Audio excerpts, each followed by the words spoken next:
On Sunday afternoon, officers responded to a call of a man with a gun. A suspect was spotted, and officers attempted to interview the individual, who quickly fled. As this person was running away, a gun held by this person was pointed at our police officers, who gave chase, and this person fired shots at our officers. Officers returned fire and struck the individual, who was taken to the University of Chicago Hospital and is expected to survive. The shooter is a 20-year-old man with 4 previous arrests for charges including burglary, child endangerment, and domestic battery. I am relieved to say that none of our officers were hurt in this shooting. A gun was recovered from the scene. After this shooting, a crowd gathered on the south side following the police action. Tempers flared, fueled by misinformation as the afternoon turned into evening. CPD became aware of several social media posts encouraging looting downtown. Officers were dispatched to our downtown area once we got word of the social media posts. 400 officers were dispatched to our downtown. As the officers arrived to our downtown, the first incident happened at a store near the 87th and the Dan Ryan Expressway. Soon, car caravans were headed into the loop. This was not an organized protest. Rather, this was an incident of pure criminality. This was an act of violence against our police officers and against our city. As of now, Chicago police have made more than 100 arrests for looting, disorderly conduct, battery against police, among other charges. A total of 13 officers have been injured throughout the night, including a sergeant who was struck with a bottle. Another officer had his nose broken as he fought with a group of looters. In the last 7 days, a total of 9 officers have been shot at in Chicago.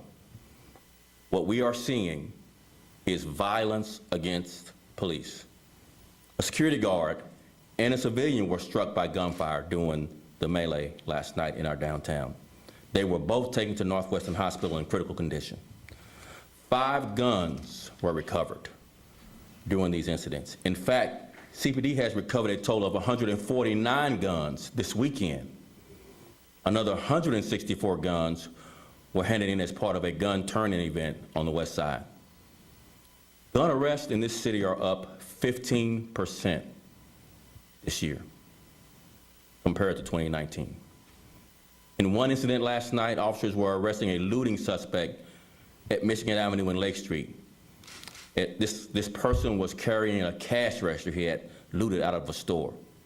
As officers were making the arrest, another vehicle passed by the officers and fired shots at the officers as their vehicle turned the corner, resulting in an exchange of gunfire between our officers and these suspects.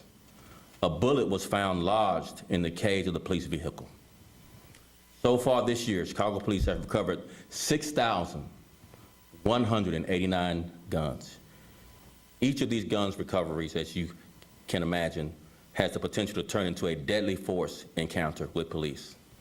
As for the weekend figures, officers made an outstanding arrest for murder, 8 outstanding arrests for criminal sexual assault, and 2 outstanding warrant arrests for robbery, and 5 arrests for aggravated battery. Friday through Sunday, 6 p.m. to 11:59, there were 31 shootings throughout the city, 3 of which were murders. These shooting incidents and the looting we saw overnight are completely unacceptable. Criminals took to the streets with confidence that there would be no consequences for their actions. Let me say that again. Criminals took to the street with the confidence that there would be no consequences for their actions. And I, for one, refuse to allow these cowardly acts to hold our city hostage. CPD will not stand by as our beautiful downtown becomes someplace that people fear. I have instructed our detective units to create a special team of investigators to look at the hours of pod camera footage from last night. We have high-definition video of suspects and vehicles. If others have security video, would you please forward them to cpdtip.com. I pledge to pursue these offenders to the fullest extent of the law. A heavy police presence will continue throughout the downtown area today and until further notice. Officers will return to working 12-hour shifts, and all days off have been canceled until further notice. We are also working with other city agencies, including Streets and Sanitations, the CTA, the Department of Transportation, and the State Police, and other agencies, in a multi-layered plan which will be based on lessons we've learned from earlier this summer. Downtown access will be restricted from 8 p.m. to 6 a.m. The department also has its eyes in the neighborhoods to ensure that looting does not spread based on our lessons learned. Officers will be deployed in a large measure to our neighborhoods to protect the neighborhoods. This is a beautiful city, and Chicago police officers will not allow this selfish criminal act to destroy what generations of hard work have built. I would now like to call the mayor, Mayor Lightfoot, to the podium. Mayor.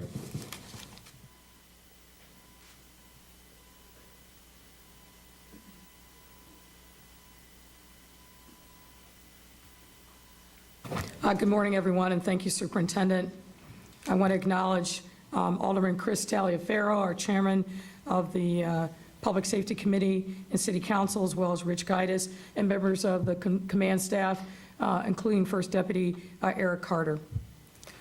We are waking up in shock this morning. In the early morning hours of today, dozens of individuals came to our Loop, Mag Mile, River North, and Gold Coast neighborhoods, as well as our commercial district around North and Clybourne. These individuals' engagement can only be described as brazen and extensive criminal looting and destruction. And to be clear, this had nothing to do with legitimate, protected First Amendment expression. As the superintendent said, we are currently investigating reports that this activity was connected to a shooting and resulting activity that took place in Inglewood yesterday. But regardless,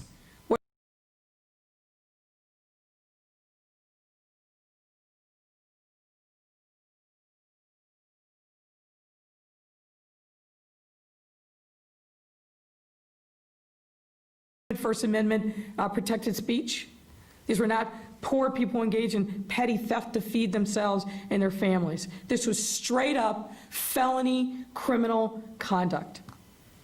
We have activated a neighborhood protection plan, as the superintendent alluded to, which involves city agencies like Streets and Sand, CDOT, Aviation, working coordination with the Chicago Police Department.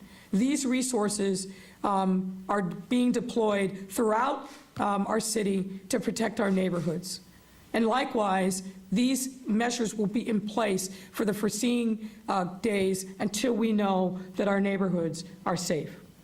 What happened in our city last night and this morning, of course, is deeply painful for every Chicagoan. As the superintendent said, this was an assault on our city. It undermines public safety and breeds a sense of insecurity among our residents. It also undermines our recovery efforts. These same stores that were hit last night were hit previously, not just by the looting, but by closures related to COVID-19. Stores that were targeted were more than just large chain stores.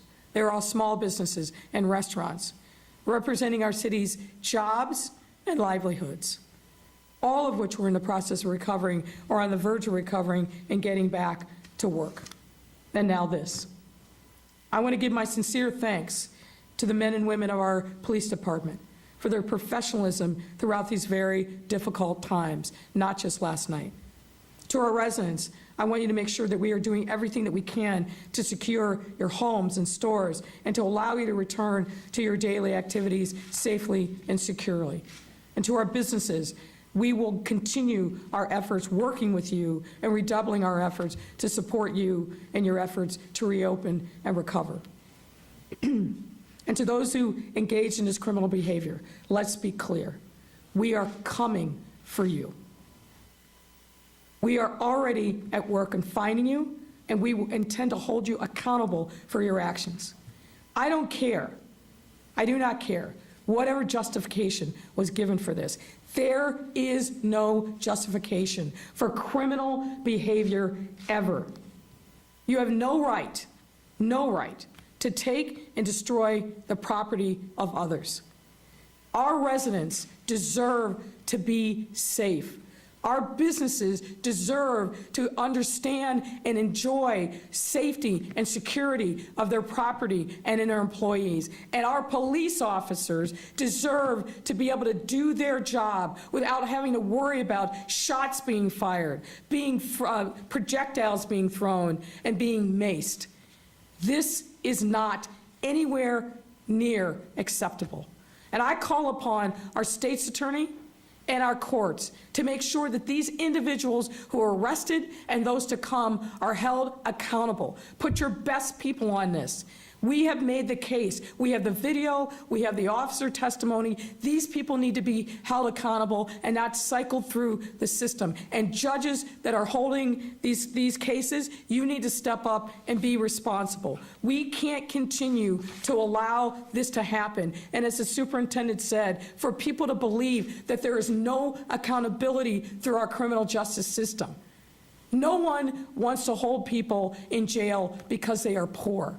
But people who engage in this kind of criminal activity, they need to be held accountable.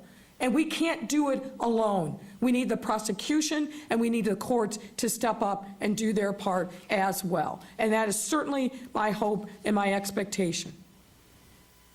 The gains that we have been able to make as a city through all these challenges, the pandemic, the righteous uprising in the wake of the murder of George Floyd, the other things that we have done to demonstrate that Chicago is back and resilient. We've been able to do this because we stood together, shoulder to shoulder, neighborhood to neighborhood, neighbor to neighbor. And we can't abandon that which has served us well over this most difficult time. But part of that means that we have to also step up in a time of challenge like this one and give no shelter to the criminals. You've heard me say this before. The people who are the shooters, as well as the people who are the looters. People in neighborhoods know who these folks are. This is your time to step up and demonstrate your allegiance and your loyalty to this city and report these people who are engaged in criminal activity.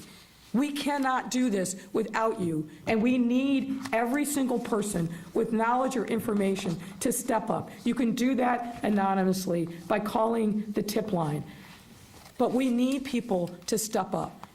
We are not going to let our city be taken over by criminals and vigilantes, no matter who they are, what they're doing. This is a time for us all to step up, and we will do just that. At this time, I'd invite Alderman Taliaferro to say a few words, and then we'll be joined by Director Gaidas from OEMC. Alderman. Thank you, Mayor. Thank you, Madam Mayor, Superintendent. But also let me thank the men and women of the Chicago Police Department for doing such a great job last night. As the mayor mentioned, a lot of our looters were very violent. There's reports of those being shot and those being injured as a result of the lawless actions last night. But Chicago still is a world-class city. We stand on a foundation of great builders, and we will continue to build this city.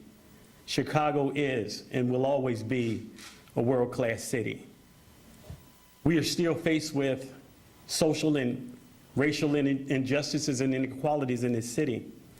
But we are facing those head on. We will continue to build on this city, but let me be very clear. Those that acted last night and in the early mornings were not acting on a basis of social or racial inequalities or injustices that we face not only in this city, but throughout this country. They were acting on mere opportunity, and that's opportunity of gain.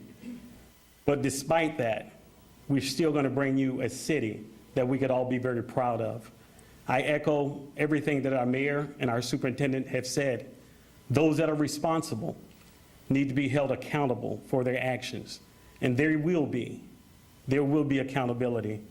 We saw you, and we will come after you, because we cannot tolerate lawlessness in the city of Chicago as we continue to build. Thank you, Mayor. Thank you, Superintendent. Thank you, Mayor. Thank you, Alderman. Chicago is a world-class city, and we're going to make sure that it stays that way. Yesterday, we had a significant amount of resources that were already deployed throughout the city. Overnight, we brought in many more departments to OEMC. That's going to take place today. We're going to be coordinating for the rest of the day today, mobilizing infrastructure equipment throughout the city and wherever it's needed. I was also out there last night, good part of the early morning till later in the morning, and witnessed a lot of hardworking Chicago policemen working hard, doing the best they can to defend against what happened last night. So, Mayor, hand it back over to you.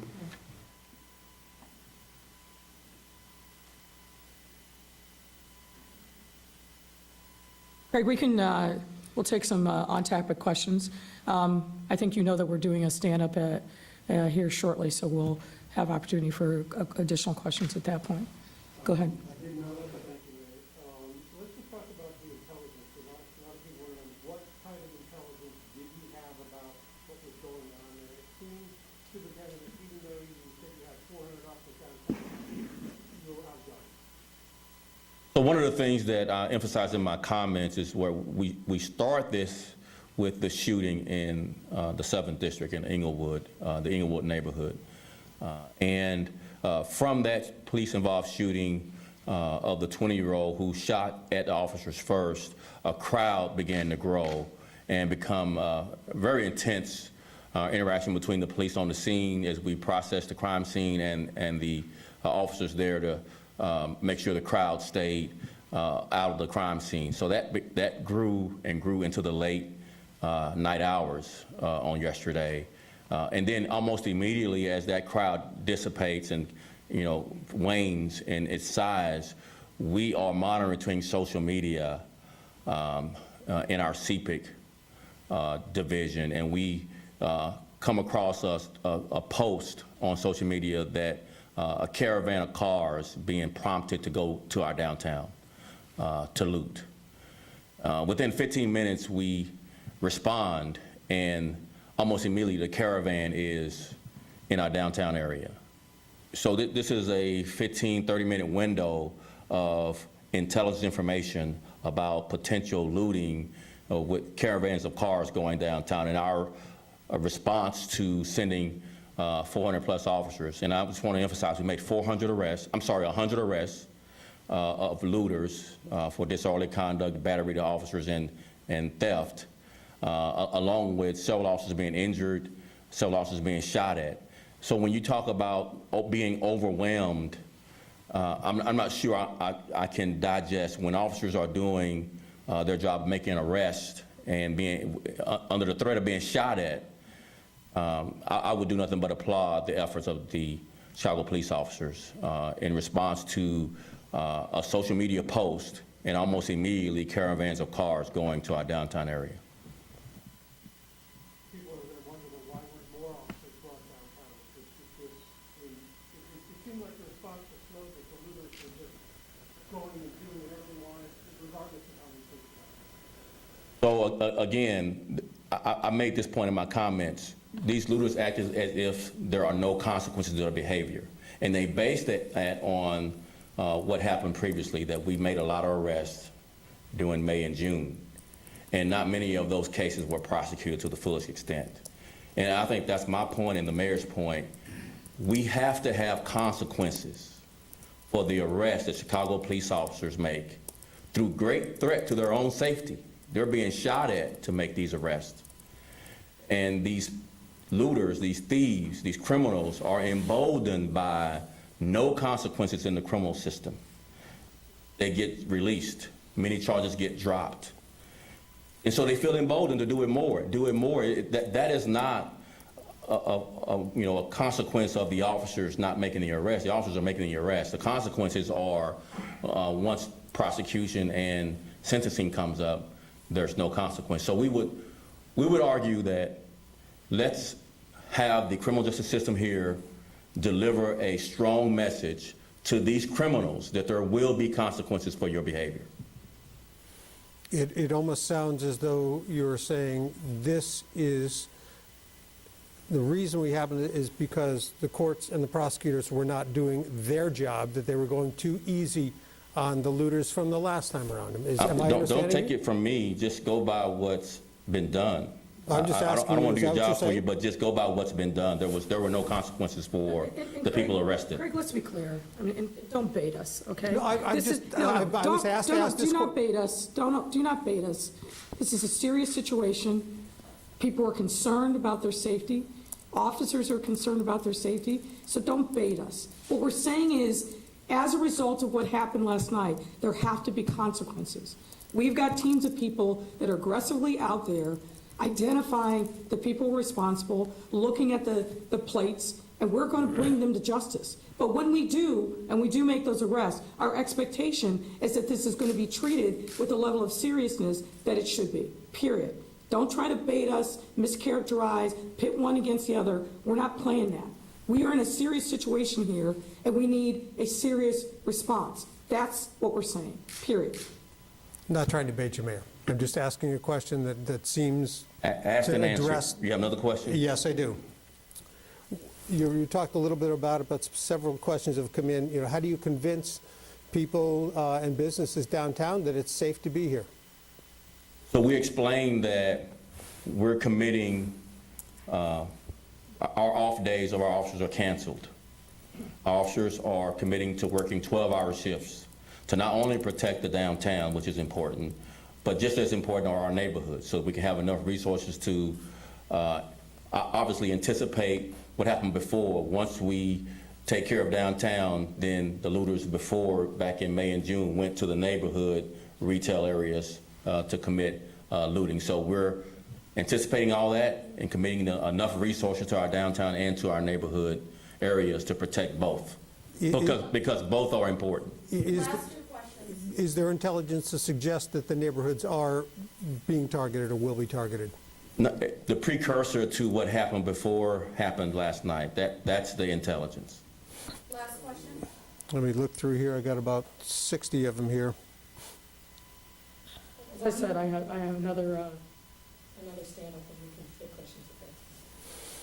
We can do that if you want, Mayor. Thanks, appreciate it. Thank you very much. Thank you, Mayor.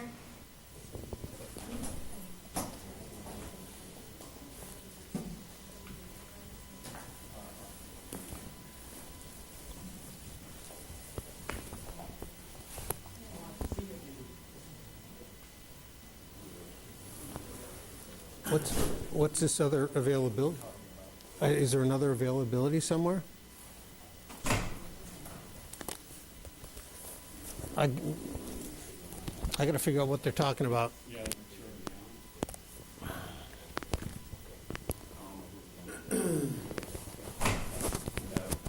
Manny, do you know where this other availability is they're talking about?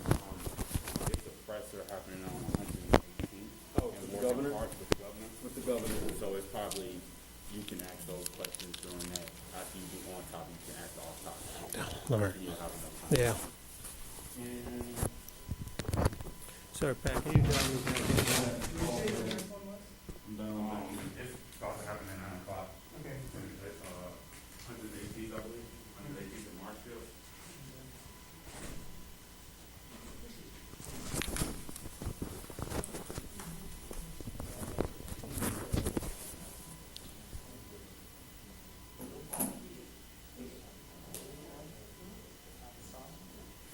I'm sorry, Pat, I'm getting two phone calls at once. Call me one more time, I'm sorry. Nope, dropped out. Yeah, I got voicemail. Sorry, try it one more time, sorry. Other people are calling me too, so.